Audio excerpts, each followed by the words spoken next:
Okay, picture this. What would you do if absolutely everything you knew, everything you had was just gone, stripped away?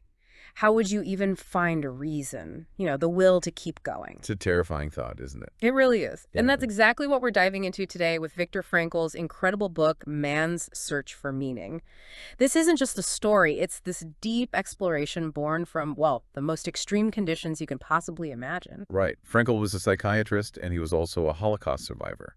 And the book kind of breaks into two parts. First, his own harrowing experiences in the concentration camps. And then the second part is his theory, the psychotherapy he developed from those experiences called logotherapy. Exactly. So our mission here is to really pull out the core ideas, the key themes from Frankl's work. We want to help you understand how he argues that meaning can be found, even when facing unimaginable suffering. I mean, the fact the book even exists is kind of proof of its own message. It's truly remarkable. Frankl himself saw his account not just as, his story, but as the real-world evidence for his theories.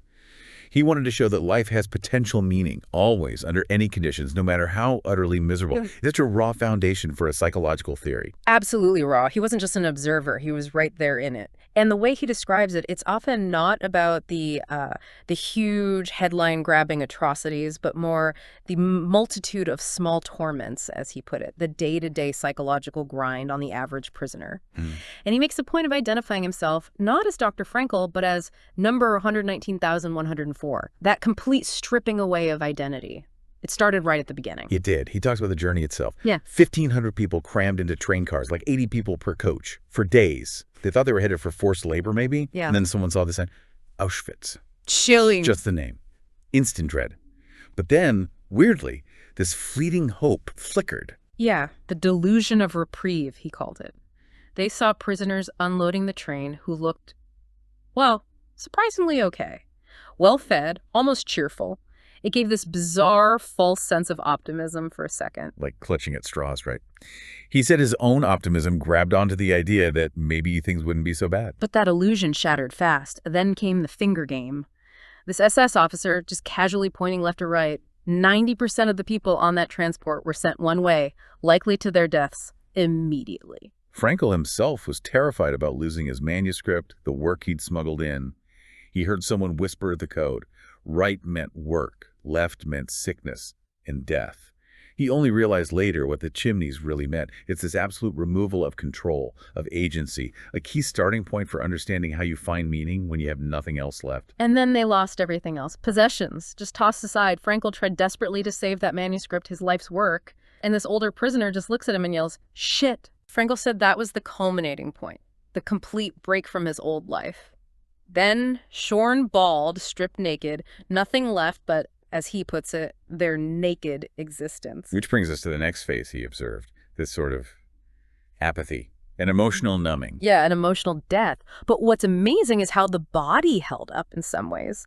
He talks about sleeping 9 men crammed onto wooden boards, maybe 2 blankets total, no way to brush teeth, yet their gums were somehow healthy. Right. He says, man can get used to anything, but do not ask us how. It's just this brute survival instinct kicking in physically. But the mental toll, that was huge. Constant longing for family, for home, but you couldn't show any disgust at the filth, the lice, anything. You'd be punished, so feelings just got blunted.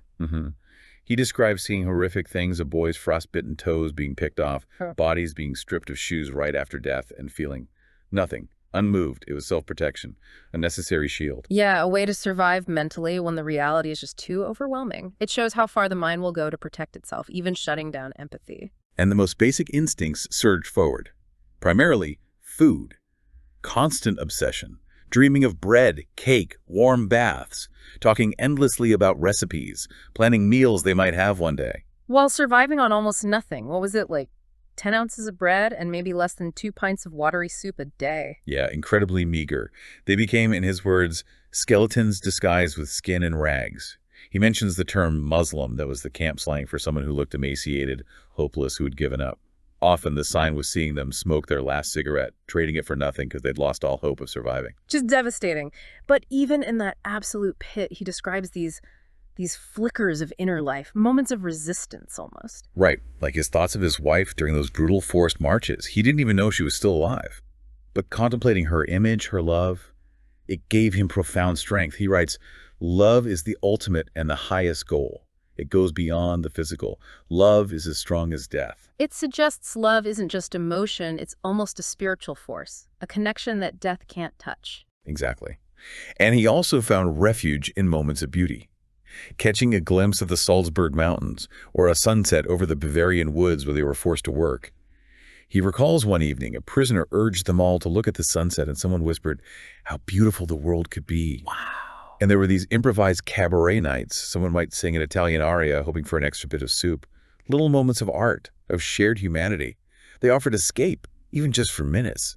It proves that even with nothing, the spirit searches for something more than just staying alive. It really makes you wonder, how is that even possible? How does that resilience work? He even talks about humor. He called it a soul's weapon. Yeah. He and a friend made a pact to invent at least one funny story each day. Like imagining post-liberation scenarios. A surgeon back in the operating room yelling, "Action, action," like a camp guard. Or asking a fancy hostess for soup from the bottom to get more peas. That's dark, but it is. But it provided this tiny bit of distance, this ability to rise above the situation, mentally, even for seconds. It shows the mind's power to detach itself from suffering. And then there's the relativity of suffering, the idea that things are only bad compared to something else. He actually describes feeling intense joy when they arrived at Dachau. Right, because Dachau, unlike Auschwitz, didn't have gas chambers or a crematorium. Can you imagine? Feeling joy arriving at Dachau. It's unbelievable. They even envied regular convicts who had basic things like toothbrushes or beds. A small thing, like having time to delouse themselves without an air raid happening, became this huge relief. It perfectly highlights his later point in logotherapy. Our perception of suffering is relative. Small comforts can feel enormous in extreme hardship. Okay, so from living through that, Frankl develops this whole approach to psychology. That's the second part of the book, Logotherapy in a nutshell. Right, his meaning-centered therapy. And the absolute core of it is the will to meaning. He argued life's primary drive isn't seeking pleasure, like Freud thought, or power, like Adler. It's the quest for meaning. He really believed that. He said, man is able to live and even to die for the sake of his ideals and values. And he backed it up. He wasn't just guessing. He points to things like a French poll where 89% of people said they needed something to live for, or that Johns Hopkins study where nearly 80% of students said finding meaning was more important than making money. But what if you can't find that meaning? What happens then? That's what he called existential frustration. It can lead to what he termed neurogenic neuroses, basically psychological problems that stem from this lack of meaning, from a spiritual kind of void, not just your standard anxiety. And where does that void come from? He talked about a twofold loss. We've lost some of the basic animal instincts that guide behavior, and the traditions that used to give life structure and meaning are weakening. This leads to this existential vacuum, an inner emptiness, a feeling of what's the point? And you see that playing out how? Well, he saw it in things like chronic boredom. He called it Sunday neurosis, that feeling of depression when the busy week stops and the emptiness hits. But also in more serious issues, depression, aggression, addiction. He cited studies suggesting huge percentages of alcoholics and drug addicts felt their lives were meaningless. Right. But crucially, he didn't think the goal was just to be comfortable, to have no tension, right? Like homeostasis. Exactly. He argued against that. He said what we need is new dynamics, a certain healthy tension between who we are now and who we feel we ought to become, what we could achieve. He used the analogy of an arch. Architects increase the load to strengthen it. That tension is vital for mental health, for growth. It's not about being tension-free. That's a powerful image. Okay, so if we need meaning and tension is okay, how do we actually find this meaning? He laid out 3 paths, didn't he? Yes, 3 main avenues. The first is pretty straightforward. Creating a work or doing a deed, accomplishing something. For Frankl himself, in the camp, reconstructing his lost manuscript from tiny scraps of notes he made. That became his task.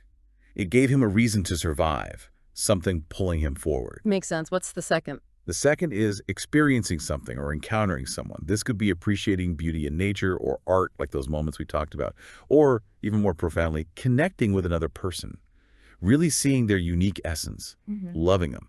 Through love. Yes. He believed love allows you to see the other person's potential, who they could be. And that very act of loving helps them become that potential.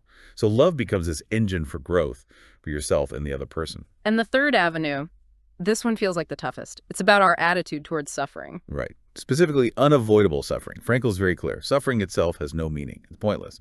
But our response to it, the attitude we choose, that can give it meaning. He's not saying go looking for pain. Absolutely not. He called unnecessary suffering masochistic rather than heroic. But if suffering is inevitable, if you can't change the situation, then it becomes an opportunity, a chance for inner achievement, for growth. He gives that incredible example of the elderly doctor, doesn't he? The one grieving his wife. Yes, it's so powerful. The man was deeply depressed. Frankl simply asked him, what would have happened if you had died first? And the doctor realized his wife would have been the one suffering. Suddenly, his own grief wasn't just pain. It was a sacrifice. He was bearing it for her. It transformed his whole perspective, gave his suffering meaning. That's just, wow. And there was another one, Jerry Long, the quadriplegic man. Right, who typed to Frankl using a stick held in his mouth. He wrote, I broke my neck, it didn't break me. He found his life was still full of purpose, helping others, and believed his disability actually enhanced his ability to do that. It's a stunning example of what Frankl called the defiant power of the human spirit, choosing your attitude no matter what. So it comes down to responsibility. We have to answer life's questions. Exactly. Frankl flipped the usual question. It's not, what do I expect from life? But what does life expect from me? What task is waiting for me? We're responsible for finding and fulfilling our own unique meaning. And he had that kind of mental exercise, the categorical imperative. Yeah, it's intense. Live as if you were living already for the second time and as if you had acted the first time as wrongly as you are about to act now. The idea is to really heighten your sense of responsibility for your choices right now. Okay, so that's the core philosophy. He also developed practical techniques, right? Like paradoxical intention. Yes, it's a fascinating technique based on observation. Fear often creates the thing you fear, right? Like performance anxiety. And trying too hard, hyper-intention can make things impossible, like trying desperately to fall asleep. Yeah, definitely been there. So paradoxical intention flips it. You encourage the patient to actually try to do the thing they fear, or even exaggerate it. How does that work? Well, the example of the doctor who sweated excessively when anxious. Frankl told him, next time, don't try not to sweat. Try to show people how much you can sweat. Decide to pour at least 10 quarts. Seriously? Seriously. And after years of suffering, the guy was apparently better in a week. Same for a bookkeeper with writer's cramp. Frankl told him to actively try and write with the worst possible straw. He found he couldn't do it when he tried to.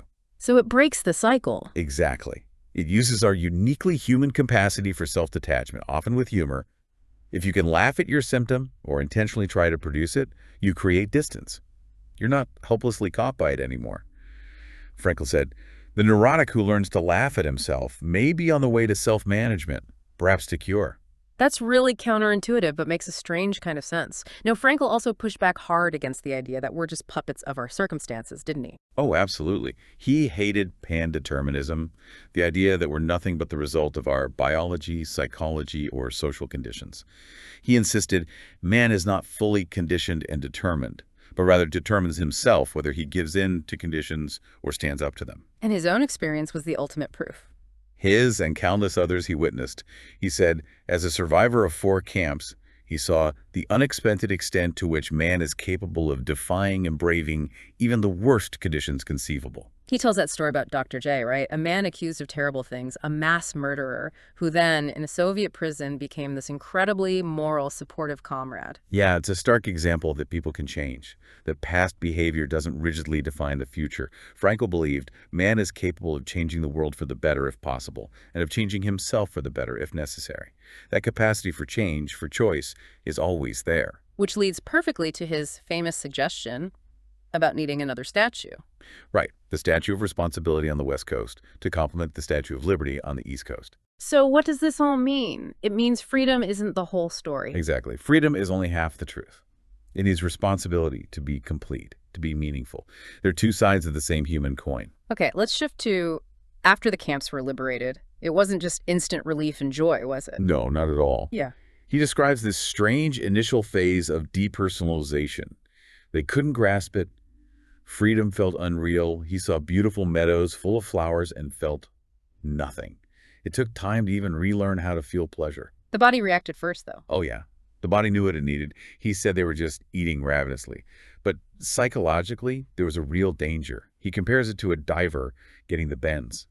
The sudden release from extreme pressure could be psychologically damaging, lead to moral problems. How so? Some former prisoners felt that because they had suffered so much, they now had the right to do whatever they wanted, trampling farmers' fields, talking about revenge. Frankl had to stress that suffering doesn't give you a license to do wrong. No one has the right to do wrong, not even if wrong has been done to them. A difficult lesson after everything they'd endured. And then came the return home, which often brought more pain. Yeah, immense bitterness and disillusionment for many. Finding out loved ones were gone. Or encountering people who just said, oh, we didn't know, or even worse, we suffered too. Frankl realized suffering has no limits, and freedom itself could bring its own kind of deep sorrow. It's out of all this that he comes to this really profound conclusion about humanity. Yeah. About there being only two races. Yes, not races like we normally think of them, but the race of the decent man and the race of the indecent man. And he says these two are found everywhere, in every group. You could find decent guards and indecent prisoners, and vice versa. He gives examples, doesn't he? An SS commander who secretly helped prisoners, a foreman who gave him bread. Exactly, those small acts of humanity in the midst of inhumanity. It proved his point. He actually argued against Freud, who thought extreme hardship made everyone the same, just base survival. Frankl saw the opposite. He said in the camps, people became more different. People unmasked themselves, both the swine and the saints. Think of Father Maximilian Kolbe, sacrificing his life for another prisoner in Auschwitz. That really reframes everything. It's not about the group, it's about the individual choice within the group. Precisely. And he carries this forward into thinking about life's end, about old age. He offers this really comforting perspective on the transitoriness of life. How so? What was his take? He argued that the past isn't lost. While the future is potential, the past is reality. It holds everything you've actually done, the love you've experienced, and importantly, the suffering you face with courage. An older person, he said, has a full granary. They've lived. So the past isn't empty, it's full. Exactly. Full of achievements, experiences, even the meaningful suffering. He said those sufferings were things he was most proud of, even if they don't inspire envy. And this underpins his belief in the unconditional value and dignity of every single person, regardless of their age or usefulness. A crucial warning against thinking value is only about utility. Which feels incredibly relevant today. So, Frankl's final message, it wasn't despair, despite everything he saw. No, not at all. It was a call to action. He acknowledged the world is in a bad state, but believed things would get worse unless each of us does his best. He basically passed the baton, urging for independent and inventive, innovative and creative spirits to take their own unique responsibilities. And there's that story about his own life's meaning, what a student guessed it was. Right. That the meaning of his life was ultimately to help others find the meaning of theirs, which, when you think about it, is exactly what he did with this book and his work. So, wrapping this up, we've journeyed through Frankl's hellish experiences and seen how he forged this powerful idea.